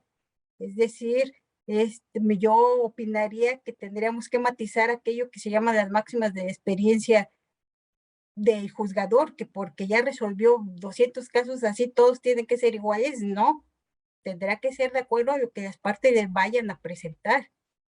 Y recalcaría algo que dijo el magistrado Horacio, que tendría otro seminario entero para ese tema, es la situación de pensar que el juzgador, no lo dijo el magistrado Horacio así, pero yo soy más atrevida y lo voy a decir, que el juzgador es omnisciente, ¿no? Y conoce todo. Y es capaz de tener toda la ciencia y el conocimiento y entonces saber si que porque sudó el testigo está mintiendo, si decía como si nada de las cosas está mintiendo, pues no. Y dos, pues cambiaría esta situación de que tengamos conciencia de que cada día, por lo menos en materia penal, los delitos son súper especializados ya, toda la cibercriminalidad. Entonces, pues los juzgadores no van a ser ingenieros, ¿verdad? Para saber realmente si se dio de algún modo un ciberdelito que tiene que ver con una cuestión muy especializada de la tecnología. Entonces ahí entra lo que ya dije, importancia de los litigantes. Ya no es como antes que nada más veía el juzgador las conclusiones quizás de un documento que se llamaba pericial. Ahora los litigantes tienen que ser capaces de hacer preguntas que dejen muy claro qué es lo que está en discusión y que si son especializadas le permitan entender al juzgador de qué va esa prueba, ¿no? Entonces, es difícil, cambia la idea del juzgador, pero también tengo que ser honesta, depende también mucho este modelo de la concepción que tengamos del proceso. Y me atrevería a decir que si vamos a considerar que realmente es totalmente adversarial como un partido de tenis, entonces en que gana el que dice hace la mejor estrategia, o realmente queremos encontrar verdades que nos permitan mantener que esa ideal de presunción de inocencia. Y pues ya nada más para concluir, nada más dejo adelantado y digo, pues que recordemos que en el amparo directo en materia penal sigue subsistiendo la suplencia de la queja. Y aquí pareciera que como estamos entendiendo el sistema, pues no existe en el sistema. Y entonces es otro de los retos. Gracias. Al contrario, muchas gracias a usted. La verdad es que la última pregunta era sobre los retos que representa el nuevo sistema y un poco pues todo lo que el libro menciona. La verdad es que los han ustedes sí mencionado durante todas sus exposiciones. Entonces pasaría a la segunda etapa, daría la palabra al doctor Hugo Rojas para que hable un poco desde el punto de vista de los autores y después vamos a a contestar algunas preguntas que nos han mandado por las plataformas. Desde luego, pues están abiertas a ustedes comentaristas, a ustedes autores, ¿no? Quien quiera hablar, por favor, pues nada más pídame la palabra y encantadísimos y pues abrimos la discusión. Entonces, adelante, Hugo. Bueno, muchas gracias por invitarnos a un conversatorio sobre el libro Litigación Penal Estratégica en Juicios Orales. Ha sido muy interesante conocer las primeras reacciones e impresiones. Muchas gracias Andrés González Bati, Erika Zárate, Mariana Gil, Horacio Hernández, Leopoldo Ángeles González. El patrocinio también tengo que agradecer del Consejo de la Judicatura Federal, la Escuela Federal de Formación Judicial, la Suprema Corte de Justicia, que todos confiaron en esta actividad, y aprovecho a agradecer a José Ignacio Morales y la colaboración de Francisco Enquinca y tantos otros. Antes de abrir el debate, permíteme, Andrés, un pequeño comentario que después de haber escuchado estas magníficas conversaciones, dame un minuto para poder señalar una idea general, que pienso que las reformas al proceso penal que se han llevado a cabo en numerosos países latinoamericanos y que han logrado establecer el sistema acusatorio, exigen, como hemos podido ver en esta conversación, a los actores jurídicos altos estándares de calidad en sus intervenciones, además de un profundo cambio, y esto sí que es un desafío enorme, en la cultura jurídica, que toma muchos años. Incluso estar dispuesto a desarrollar nuevas metodologías de trabajo. Y estoy de acuerdo, como decía Erika Zárate, este tipo de metodologías tienen que enseñarse en la licenciatura, decía ella, en los estudios universitarios. Y Leopoldo Ángeles también tiene razón cuando dice que en las clases muchas veces los estudiantes no se dan cuenta, no logran incorporar lo complejo y exigente que son estas audiencias orales contradictorias del sistema acusatorio. Al escuchar las intervenciones de ustedes y los comentaristas, veo que tenemos desafíos comunes todavía que persisten en nuestros países a propósito del proceso penal, y quizás este libro, Litigación Penal Estratégica en los Juicios Orales, puede ser un aporte concreto a la litigación oral en México. Ese es un comentario general. Reitero los agradecimientos, el interés de ustedes por conversar con nosotros. Estoy seguro que Rafael, Leonardo y Mauricio tienen muchos comentarios que hacer, así que te cedo a ti la palabra, Andrés, como tú dispongas de la mejor forma. Muchas gracias. Claro, claro, con muchísimo gusto. No sé si haya algún comentario de por ejemplo, de Mauricio de Cap o de Leonardo breve, alguna cosa que quieran agregar. Rafael, Blanco, Leonardo, pero sí sería muy breve para dejar unos minutos al final para abrir estas preguntas a todos ustedes. Adelante, Rafael. Sí, muchas gracias, Andrés. Hacer una reflexión para animar un poco la parte del debate que tú nos sugieres ahora. A mí me parece que la incorporación de la lógica de que subyace el sistema acusatorio en reemplazo de los modelos mixtos o inquisitivos reformados tenía, más allá de las pretensiones de técnicas de litigio, tenía una pretensión de fondo, ¿no? Que tenía que ver con la forma en que los procedimientos eran capaces de mejorar la calidad de la información que se colocaba delante del juzgador para tomar decisiones, ¿no? Plausibles, razonables, fundadas. Y a mí me parece que eso va muy de la mano con un modelo de 4 fases, ¿no? O sea, un modelo que tiene una fase de investigación, que tiene reglas de control de la información, de acceso a información, ¿no? Luego una fase de admisibilidad, que es una fase pensada para controlar aspectos de pertinencia, licitud, fiabilidad. Y luego fíjense el juicio, que es el espacio institucional donde más compleja es el análisis y escrutinio de la información, porque tiene dispositivos que hacen que eso sea así. Exámenes, contraexámenes, ¿verdad? Control de información por parte del propio juzgador. bueno, qué decir de los conceptos de prueba sobre prueba y confrontación de testigos. Entonces, a mí me parece que no hay que perder de vista esto, porque ese conjunto de instrumentos se pone al servicio de los litigantes, y como bien decían los ponentes anteriores, bueno, esos instrumentos están pensados para mejorar la calidad de la decisión, la calidad de la jurisprudencia. Pero eso presupone que los litigantes usen esos mecanismos, ¿no? Yo diría que una primera idea que me gustaría compartir, Andrés, tiene que ver con el énfasis que hace el libro. ¿Por qué el juicio? Fíjense que estadísticamente el juicio es lo menos relevante en el proceso penal. La mayor parte de las audiencias, la mayor parte de los casos no terminan en juicio. Entonces la pregunta es ¿por qué escribir del juicio? Precisamente porque cada vez que a un litigante, ¿no?, le llega una causa, el espacio, ¿no?, el referente para tomar decisiones estratégicas debiera ser el juicio, aunque la causa finalmente no llegue a juicio. ¿Por qué? Porque si la pregunta es, ¿usted tiene un buen caso, un mal caso? Eso en parte lo define la prognosis que yo hago de cómo me iría a mí en el juicio, que es el espacio institucional más complejo y sofisticado, cómo me iría a mí en el juicio con el caso que se me asigna.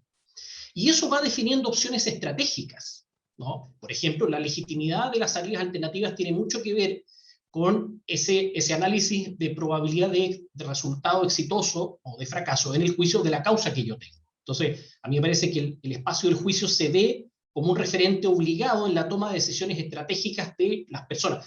Por eso el énfasis, ¿verdad?, en el libro, en el juicio. Pero para que todo ello tenga sentido, ¿no?, no es posible imaginar en ningún momento procesal, y ciertamente no en el juicio, no es posible imaginar en ningún momento procesal un litigante que aborda una audiencia, cualquiera sea esta, ¿no?, la audiencia preliminar, la audiencia, digamos, de control de acusación, etapa intermedia, y la audiencia de juicio. No es posible imaginar que el litigante no esté premunido de un relato estratégico.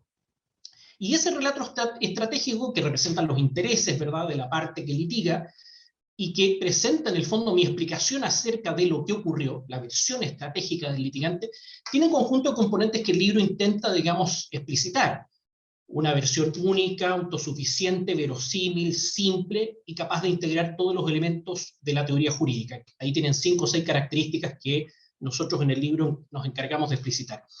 Y esa teoría del caso, como bien decían además los presentadores y presentadoras, es aquello que genera una pauta estratégica para que el juez diga, bueno, si esta es la versión que se pretende acreditar, yo estaré atento a aquellos presupuestos fácticos que me permiten a mí ir construyendo, reconstruyendo esa versión estratégica, ¿verdad?, de la parte. Para que eso sea posible, necesitamos, digamos, intersectar, unir, Andrés, ¿no?, la teoría jurídica con la teoría probatoria y la teoría fáctica. Y ese rol de subsunción a mí me parece que se transforma entonces en un método. Esto lo hemos destacado mucho en el texto. Necesitamos un método de ordenamiento de información que permita separar las variables jurídicas, las variables fácticas y la variable probatoria, pero estableciendo nexos entre sí. Y eso permite, a mi modo de ver, estructurar un norte en las examinaciones y en las contraexaminaciones. Definir bloques de información, trabajar lógicas de credibilidad. ¿Para qué? Para finalmente sostener, para finalmente explicar la teoría del caso que subyace en mi presentación. Con énfasis distintos, como dice el libro, si usted está en el discurso de apertura, lo va a hacer desde una perspectiva de persuasión abstracta, persuasión fáctica, sin mencionar la prueba. Y si usted está en el discurso de clausura, esa persuasión es desde la prueba y es argumental. La teoría del caso me permite definir la lógica de mis intervenciones en exámenes y en contraexámenes. Y me permite también orientar tipos de argumentación según el tipo de prueba. Tú, Andrés, y con esto concluyo, tú, Andrés, decías la relevancia que tiene trabajar la evidencia en juicio. Bueno, es muy distinto para un litigante examinar prueba directa que examinar prueba indiciaria. Y es muy distinto argumentar, ¿verdad?, sobre prueba indiciaria o sobre prueba directa. Y el libro intenta hacer esas diferencias también en términos de lógica argumental. Entonces a mí me parece que aquí hay un elemento conector de las distintas fases, la versión estratégica que se apoya en un método y en una estrategia, ¿no? Y entonces eso le va dando sentido a cada una de las intervenciones. Pero ojalá esto sirva, porque finalmente es un instrumento para mejorar la calidad del litigio y la calidad de las decisiones. Eso depende del entrenamiento del litigante, porque como bien decían muchos, recae esa responsabilidad de diferencia del modelo inquisitivo en los propios litigantes que seleccionan, ¿no?, que promueven determinada información que sirve a los propósitos estratégicos de mi teoría del caso. El resto son técnicas, ¿no? Pero a mí me parece que hay un gran desafío en América Latina para que estos dispositivos que generó el modelo acusatorio sean efectivamente utilizados para mejorar la calidad de las decisiones judiciales. Muchísimas gracias. Justo en lo que tiene que ver con la calidad de los procesos, preguntan en la audiencia, y abro ya un poco la pregunta a quien quiera contestarla, ¿qué otras formalidades, además de las mencionadas, por ejemplo, por Mariana y Leopoldo, se podrían evitar para no ralentizar la administración de justicia, ¿no? Lo trató un poco el magistrado también, pero no sé si alguien quisiera profundizar en esto. Y también preguntan si la flexibilidad tendría que ser tanta, ¿no? Un poco, quizá con esta idea de que el nuevo sistema flexibiliza muchas cosas y la pregunta es, ¿no habría o no hay aspectos del proceso que no convenga que sean flexibles y que estén muchísimo más reglados?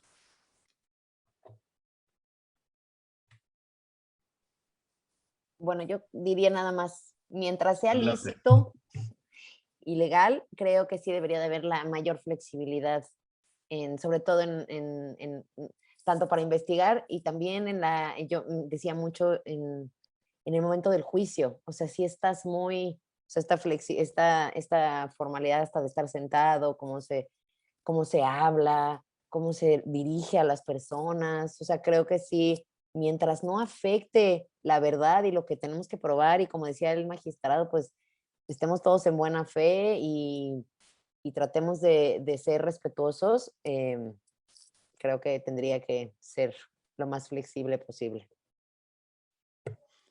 Muchas gracias. Adelante, el profesor Moreno. Muchas gracias. A ver, brevemente, me parece que es una pregunta siempre importante en estos contextos de modelos reformados, ¿no?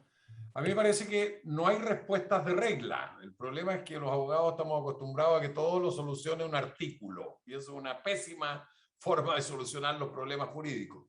El tema es la naturaleza de la formalidad y el sentido de la misma, ¿no? Es decir, si la formalidad es una mera ritualidad destinada a establecer jerarquías, órdenes, diferenciaciones entre el que litiga y el juez, a mí me parece que en la medida de que el debate se pueda administrar razonablemente, debieran ir desapareciendo. Esta cosa muy formal que se tiene en México de los permisos, de las autorizaciones, de los saludos a la contraparte. Si ustedes me lo quieren poner en esos términos, para mí me parecen muchas de ellas una pérdida de tiempo. Pero hay otras en las que no ponemos énfasis, que son las que importan, que tienen que ver con ritualidades que lo que hacen es que mantienen, por una parte, la seriedad de una audiencia, como podría ser la toma de juramento de los testigos, ¿no? En que a veces uno ve que se delega en funcionario y no la hace el magistrado, en circunstancias que eso sí podría ser importante, o otras previas en la audiencia preliminares, a propósito de la investigación fiscal, como por ejemplo, la relevancia que tiene una obligación de registro fiel e íntegro para los efectos de garantizar un contradictorio en las audiencias de juicio. La posibilidad de generar registros investigativos fieles e íntegros, que de nuevo no es ritual, no es que tenga muchos timbres, muchas firmas y ojalá la autorización de varias personas, no. Un registro fiel e íntegro puede ser una buena grabación, ¿no? Entonces, hay que empezar a separar la lógica tradicional de la formalidad de los sistemas inquisitivos, que estaba asociado muchas veces a ritualidad, a la lógica de ir estableciendo o cerrando y clausurando actividades o darle un sesgo de confiabilidad porque contenía la firma de una persona, la autorización de otro y el timbre de un tercero, a aquellas que tienen que ver con cuestiones que están asociadas al ejercicio de garantías dentro del proceso. Entonces, en una audiencia lo que uno espera es que un juez dirija el debate en el sentido de entender que ese debate le va a proporcionar información de calidad que le va a permitir tomar una decisión. Por lo tanto, el tema de lo que me tengo que preguntar es si soy capaz de hacer que ese debate se focalice en lo controvertido, de evitar que vayas a puntos intrascendentes o meramente dilatorios, más que mantener una relación en una suerte de triángulo en que nadie puede hablar si no me pide permiso, que si alguien empieza a hablar y no me pidió ese permiso, entonces lo interrumpo porque no no se refirió a mí de la manera en que corresponde. No, un debate es una conversación y aquí quien lo gestiona es el juez, pero entendiendo que él promueve ese debate, porque la lógica y la dinámica de la audiencia es una contradictoriedad que permite que la información que ingrese sea controlada de tal manera que yo, jugador, cuente con más y mejor información al momento de resolver. Entonces yo insisto, esto se genera muchas veces con prácticas que no requieren reformas legales. Es que nos demos cuenta de que hay una serie de ritualidades que muchas veces repetimos automáticamente que no cumplen ninguna finalidad. Muchísimas gracias. Adelante, maestro Ángeles Leopoldo. Bien, ahí me leyeron las ideas del tema las formalidades. Justo ese era el punto que iba a decir. Hay algunos estados todavía de nuestro país donde para tú hablar en la audiencia o al juez o al testigo tienes que decir con la venia, su señoría, si me permite, y el juez, sí, adelante, por favor. Y si hablas antes, no, hombre, te multan, ¿verdad? Hay otros estados donde la audiencia comienza con una presentación, o sea, sale alguien de la nada en la sala que no es ni nada que ver, ni funcionario, ni está en el organigrama, ni nada, y presenta a la audiencia como si fuera uno de esos reality shows, hace la presentación, estás 10 minutos oyendo todo el show, sale, entra al tribunal, te pones de pie, porque si no se ofenden los señores jueces, pasan, se sientan, te sientas, y luego repiten exactamente lo mismo otra vez, los jueces, quién está presente, doy cuenta, y 20 minutos totalmente innecesarios cuando lo importante es el debate de lo que va a pasar en juicio, ¿no? El otro tema es la frase esta de solicito permiso para desplazarme libremente en la sala. Pues muévete, mientras te veas en el video y te escuches, haz lo que tengas que hacer y mientras no le faltes el respeto al testigo o te levantes y lo golpeas, pues no va. Entonces, ese tipo de formalidades, yo creo, las debemos hacer a un lado completamente. Eso es totalmente intrascendente. Vamos a lo importante, a los casos de las partes, a lo que me van a probar cada quien. Y mientras mantengamos el orden y mientras quien dirige el debate lo haga de manera fluida, las cosas van a llevar a donde tienen que llevar. Y este tipo de situaciones, bueno, hasta me ha tocado estar en salas donde los jueces, el tribunal, los auxiliares, los presentadores, andan vestidos del mismo color, misma corbata, mismo tono, mismas pañoletas, y dices tú, caray, estoy en un reality show y estás esperando que salga ahí alguien y te califique, o no sabes si es broma o no, ¿verdad? El tema de, no sé si a alguien más le ha tocado, pero las mesas de evidencia. O sea, tú incorporas una evidencia a juicio y lo pones en la mesa de evidencia. Y si te levantas y tocas algo de la mesa de evidencia sin permiso, no. Haz de cuenta que es la Santa Inquisición y algo hiciste mal y casi contaminaste la evidencia y es un problema. Y aquí en Nuevo León, que ya tenemos algunos años en este tema del sistema de audiencias, pues ya pasamos por mucho de eso, es súper dinámico, los jueces entran, salen, te saludan, buenos días, oye, ¿de qué se trata esto? ¿Se pusieron de acuerdo? No, sí, ¿quién viene? ¿Quién no viene? Lo que sigue, adelante, iniciamos audiencia, se graba, se acaba, el que sigue.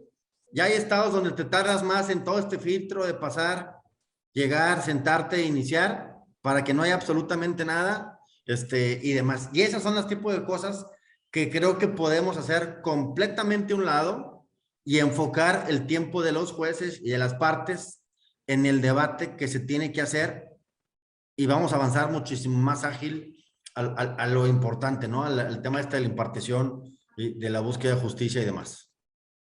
Muchísimas gracias. Tengo levantada a la profesora Erika, al profesor Mauricio de Cap y al profesor Rafael Blanco. Entonces primero empezamos con la profesora Erika. Brevemente, esto, como dijo el profesor Moreno, pues sí, los abogados tenemos esa tendencia a que las reglas nos gustan y luego convertimos lo que son principios en reglas. En México ha pasado el principio de mediación.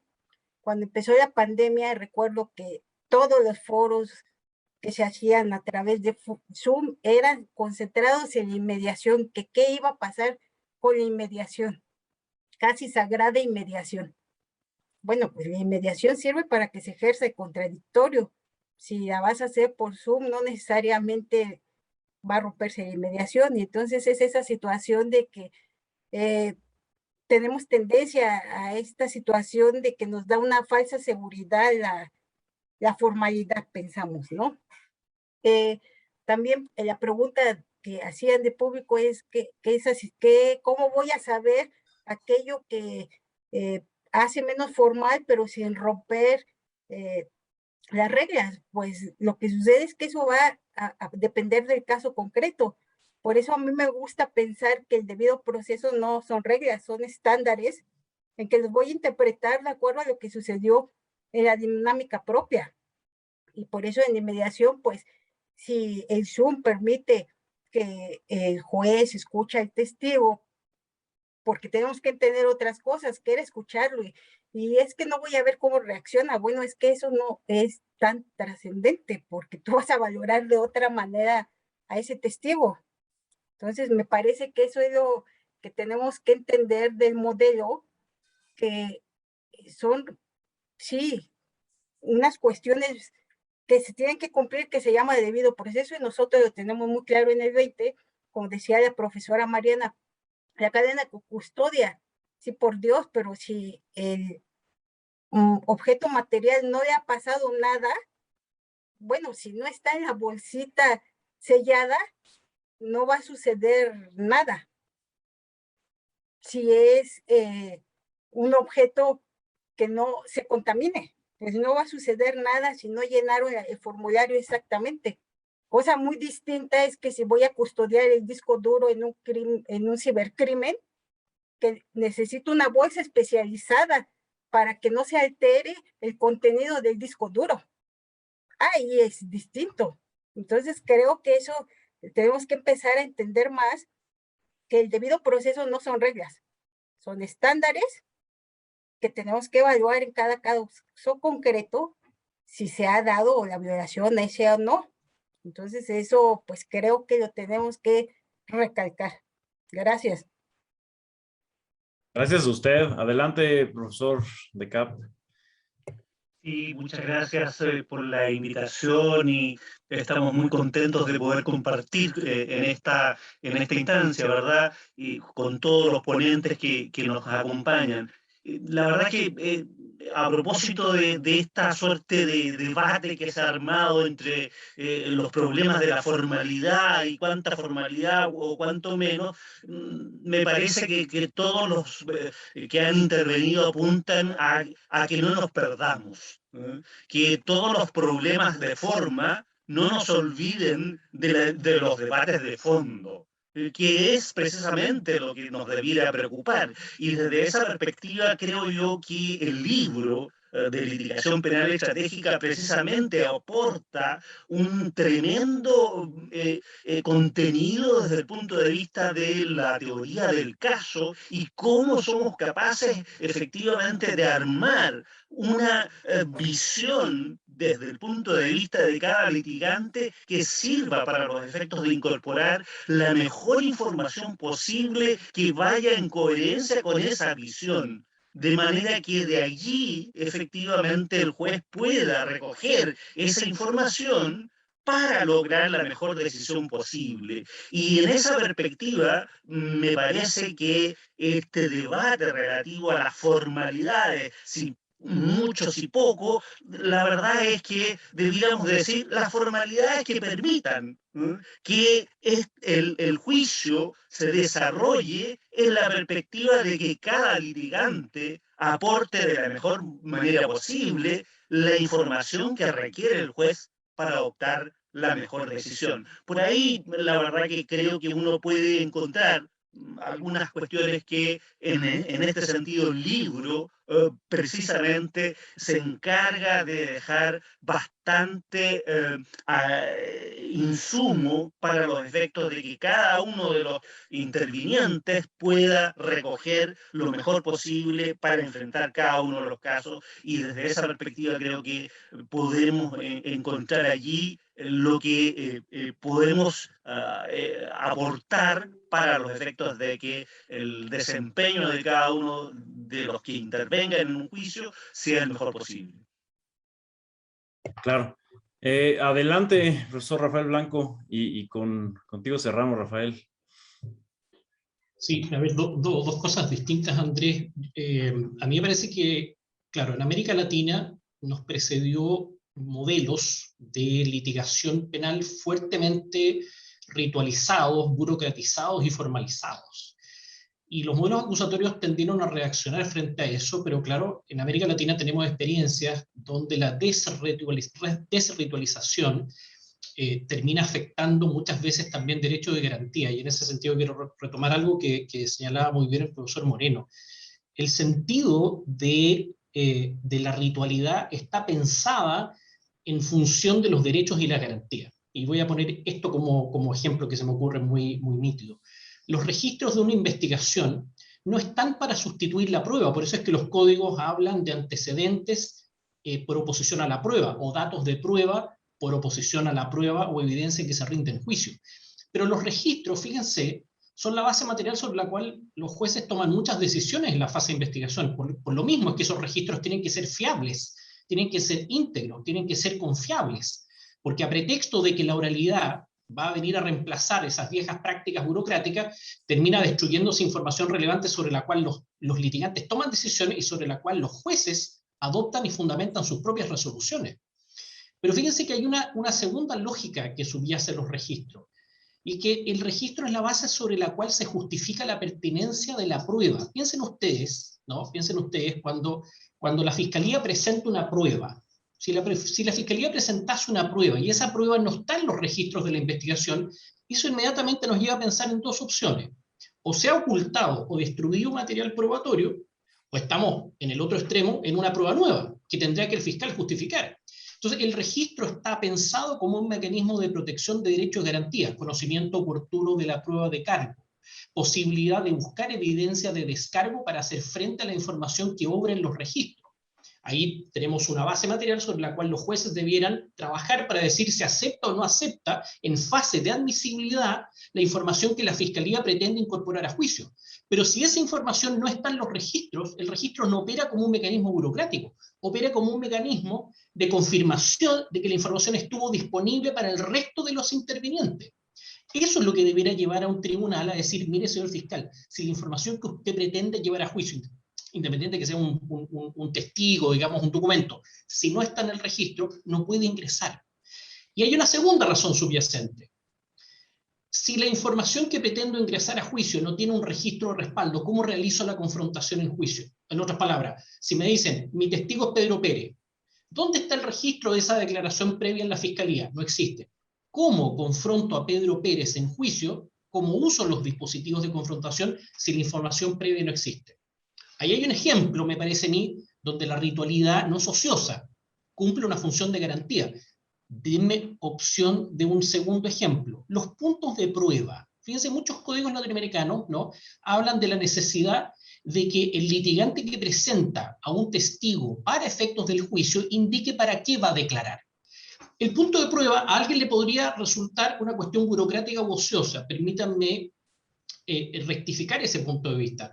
Los puntos de prueba cumplen a lo menos dos objetivos. Uno, pertinencia. O sea, ¿cómo el juez admite una prueba para juicio si no sabe sobre qué va a versar esa prueba? Para eso necesita una explicitación basada en teoría del caso que le permita al tribunal entender de qué manera esa prueba para el litigante resulta pertinente. No pertinente en abstracto, pertinente en concreto para su teoría del caso. Pero fíjense, y aquí viene la segunda variable. Ese punto de prueba resulta relevante para que no haya un fraude de etiqueta o trucaje ilícito e indebido del testigo en juicio. Porque si ustedes van a una audiencia de preparación de ese juicio, una audiencia intermedia, y dicen, yo llevo a este testigo para este propósito, pero luego en el juicio aparece con un propósito distinto, incluso trucan su naturaleza, desde un testigo presencial a un testigo, de un testigo de oídas a un testigo presencial. Lo único que limita el fraude de etiqueta en cuanto a la naturaleza de la prueba es el punto de prueba. Entonces, redondeo con esto. Las ritualidades muchas veces están al servicio no solo de un mejor litigio, sino de la custodia de los bienes, ¿verdad?, y las garantías. Y por último, cierro con esto. A mí me parece que si de verdad queremos o esperamos del juicio oral como sede de toma de decisiones. Las mejores, ojo, las mejores, porque el juicio tiene una dimensión de publicidad que tiene la virtud de modelar conductas sociales, no lo tienen los mecanismos alternativos ni la negociación. El juicio tiene este componente de publicidad que nos genera modelamiento de conducta. Pues bien, si queremos que ese espacio institucional sea serio, necesitamos armar ese proceso de un modo igualmente razonable. Y eso, a mí me parece, por desgracia, nos hace un primer llamado de atención sobre la fase de admisibilidad probatoria, que la tomamos poco en serio en el modelo de litigio latinoamericano. Temas como la admisibilidad y estándares de admisibilidad de la prueba pericial. En el sistema latinoamericano lo alejamos mucho de los criterios de admisibilidad de Dauber, que ha sido un referente durante muchos años, ¿no? Entonces, no hacemos gran discusión sobre el testigo de oída, o sobre el testigo de referencia, o sobre el testigo de conducta, ¿no? O de hábito. Entonces, a mí me parece que eso hoy significa que estamos traspasando problemas de valoración a sede judicial que hacen todavía más compleja el rol judicial. Pero el rol judicial sería inabordable, imposible de entender, si los litigantes no cumplen con su función de decir, sucedería, esta es mi estrategia, esta es mi versión de los hechos, se la voy a presentar de un modo que le resulte plausible, argumentable y comprensible en el discurso de apertura, y que cada vez que yo hago una pregunta a mi testigo, el juez entiende por qué la hago y qué relevancia tiene la información aportada por el testigo. La identificación de las proposiciones fácticas es una responsabilidad del litigante para que el juez construya su propia decisión. Pero, y aquí con esto sí cierro, el litigante no se puede divorciar en el proceso penal de la responsabilidad que le cabe al juez de elaborar su sentencia. Por eso es que en el libro nosotros decimos que el litigio no está pensado solo como una cuestión endogámica, ¿no? Autorreferida para el propio litigante. Tiene que salir de eso y decir, mi función consiste en esclarecer y aportar información de calidad al juez, o la jueza, o al tribunal, porque ellos son los que en definitiva van a tomar la decisión. La sola estructura del discurso de clausura es la elaboración de fundamentación de la resolución judicial. Y eso es una responsabilidad del litigante. Desde ese punto de vista, ¿no? Leonardo Moreno, Mauricio de Cap, Hugo Rojas y quien nada le esperamos que este libro sea en ese sentido una contribución no solo a un conjunto de técnicas de litigación, sino a un método de trabajo llamada teoría del caso, a una forma de presentar la información y la evidencia para construir decisiones, ¿no?, más fundadas y de mejor calidad. Muchísimas gracias, Rafael. Precisamente por lo que ahorita te referías, creo yo que existe una responsabilidad de los litigantes, obviamente también de los fiscales y de todos los involucrados en el proceso, no se diga de los operadores, de los titulares de los órganos jurisdiccionales, por supuesto, en los derechos humanos, ¿no? Y desde luego el derecho a debido proceso, a la certeza jurídica es fundamental, pero también en la profesionalidad con que llevan su trabajo, independientemente se gana o no se gana el juicio, creo yo que allí pues es fundamental esa labor, ¿no? Y creo que ustedes estarán de acuerdo conmigo, ¿no? Podríamos seguir platicando, charlando, porque la verdad es un tema interesantísimo. Tenemos un panel de primera, ¿no? De lujo. Les agradezco a todas y a todos. A nombre de, bueno, primero agradecemos pues al Consejo de la Judicatura Federal, a la Escuela Federal de Formación Judicial, que nos ha prestado pues toda la infraestructura con Francisco Esquinca, Ignacio Morales, para que lo desarrollemos esto. Y también al Colegio de Secretarios de la Suprema Corte de Justicia de la Nación, a la propia Suprema Corte de Justicia, porque pues la profesora Zárate y yo estamos ahí involucrados, y pues a la profesora Erika Yasmín Zaratevilla, a la profesora Mariana Gil Bartomeu, al magistrado Horacio Hernández Orozco y al maestro Leopoldo Ángeles González por sus magníficas presentaciones, y también pues a los autores, ¿no? Al profesor Rafael Blanco Suárez, al profesor Mauricio de Cap Fernández, al profesor Leonardo Moreno Holman y al profesor Hugo Rojas Corral. La verdad es que ha sido un panel de lujo, como digo, y pues muchas gracias también a todos ustedes, a la audiencia, ¿no? A todas y a todos que nos han acompañado hasta ahora. Esperemos que resulte de su interés y seguir hablando de estos temas que son fundamentales para los derechos humanos en México y para la debida administración de justicia.